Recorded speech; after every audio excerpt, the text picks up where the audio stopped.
윤석열 대통령이 닷새 만에 또 대국민 담화를 발표했습니다. 단 2분에 그쳤던 지난 담화와 달리 이번엔 29분짜리 녹화 방송이었습니다. 도대체 2시간짜리 내란이라는 것이 있습니까? 잠깐 경고를 하기 위해 비상계엄을 선포한 것이고 모든 것은 합법이라고 주장했습니다. 말은 장황했고 목소리는 컸습니다. 그리고 표현은 거칠었습니다. 야당을 향해 반국가적 패악이다. 자신을 자리에서 내려오라는 목소리는 광란의 칼춤이라고 했습니다. 지금 여기저기서 광란의 칼춤을 추는 사람들은 나라가 이 상태에 오기까지 어디서 도대체 무엇을 했습니까? 국회를 범죄자 집단, 반국가 세력이라고 표현하며 노골적인 적대감을 숨기지 않았습니다. 자유민주주의 헌정 질서를 파괴하는 괴물이 된 것입니다. 국정을 당에 일임한다는 2분짜리 담화와는 180도 달랐습니다. 저의 임기를 포함하여 앞으로의 전국 안정 방안은 우리 당에 일임하겠습니다. 지금 야당은 저를 중범죄자로 몰면서 당장 대통령 측에서 끌어내리려 하고 있습니다. 윤 대통령은 자신을 향한 강제 수사를 의식한 듯 담화 내내 해명으로 일관했습니다.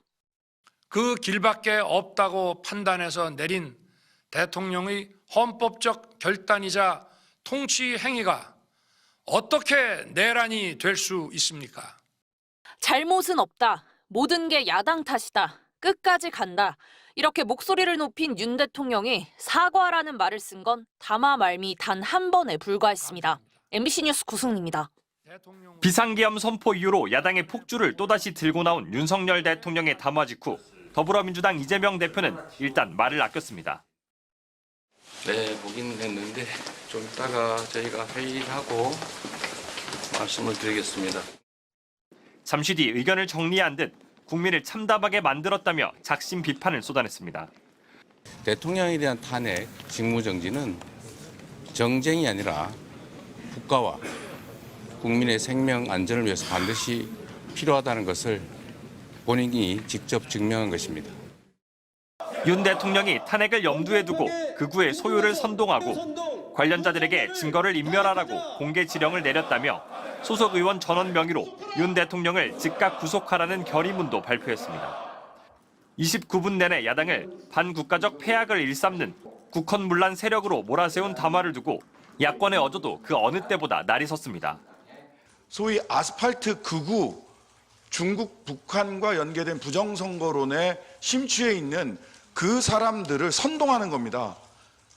극단적 망상에 사로잡힌 정신 이상자나 할 법한 얘기, 중대범죄 피의자의 자기 변론이자 망상장애와 편집증이 심한 이의 헛소리, 통제불능의 상태에 있는 광인의 대통령은 반성이 하나도 없는 확신범이라는 거친 비판들이 이어졌습니다.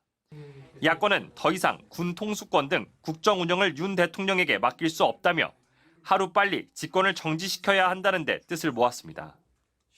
미친 운전사에게 운전대를 1초라도 빠르게 빼앗아야 합니다.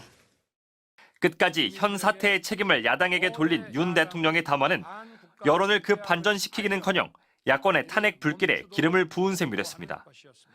윤 대통령은 담화에서 탄핵에 당당히 맞서겠다고 선언했는데 이 담화로 인해 탄핵 소추안 의결 가능성은 더 높아진 것으로 보입니다. MBC 뉴스 정상빈입니다. 도로를 가득 메운 깃발 행렬이 경찰 차벽에 가로막힌 채 뒤엉켰습니다. 윤석열 대통령 탄핵과 구속을 요구하며 서울시청 앞에서 노동자 시민대회를 연 민주노총 조합원들은 당초 여의도 국민의힘 당사로 향하려다 대통령의 대국민 담화 직후 방향을 용산 대통령실로 바꿨습니다.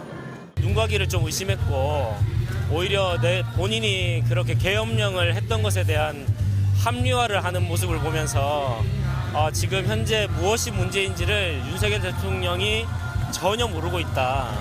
대통령실로 가려는 노동자들과 차벽까지 설치한 경찰의 몸싸움은 3시간가량 대치로 이어지다 민주노총이 여의도 촛불 집회에 합류하기로 하면서 마무리됐습니다. 노동계는 대통령의 대국민 담화에 대해 범죄자의 망언에 불과했다. 자기 변명과 망상으로 가득 찼다며 한 목소리로 질타했습니다. 대국민 담화를 본 시민들은 우려를 넘어 화가 났다는 반응이 많았습니다. 제정신은 아닌 것 같아요. 솔직히 나라 망신이라 생각하고 경제적으로 지금 자영업자들도 그렇고 저희 2030 청년들도 엄청 어려운 시기인데 뭐 정책 같은 걸 낼 생각은 안 하고 혼자 다른 세상에 살고 있는 것 같다고도 했습니다. 흔히 말하는 그 구구 유튜버들이 하는 그 논조를 이제 그대로 따라서 하고 있다고 저는 많이 판단이 됩니다. 그래서 이제 어떤 그 국정을 책임지는 대통령이 하실 말씀은 전혀 아니라는 그 생각이 들었습니다. 대국민 담화라고 했지만 대다수의 국민이 아닌 일부의 지지층을 결집하려는 선동 같았다. 뻔뻔하다는 목소리도 들을 수 있었습니다. 국민한테 하는 담화가 아니라 자기가 듣고 싶어하는 그 극우한테 행동 지침서를 좀 내려주는 것 같은 그런 느낌이었어요. 보다가 정말 육두문자가 나올 뻔한. 그건 당당한 게 아니고 뻔뻔한 태도라고 생각을 하고요. 정말 후안무치라는 말이 절로 떠오르는. 대통령은 마지막 순간까지 국민 여러분과 함께 싸우겠다고 했지만 시민들은 대통령이 물러나야 한다며 오늘도 국회 앞을 향하고 있습니다. MBC 뉴스 정한솔입니다.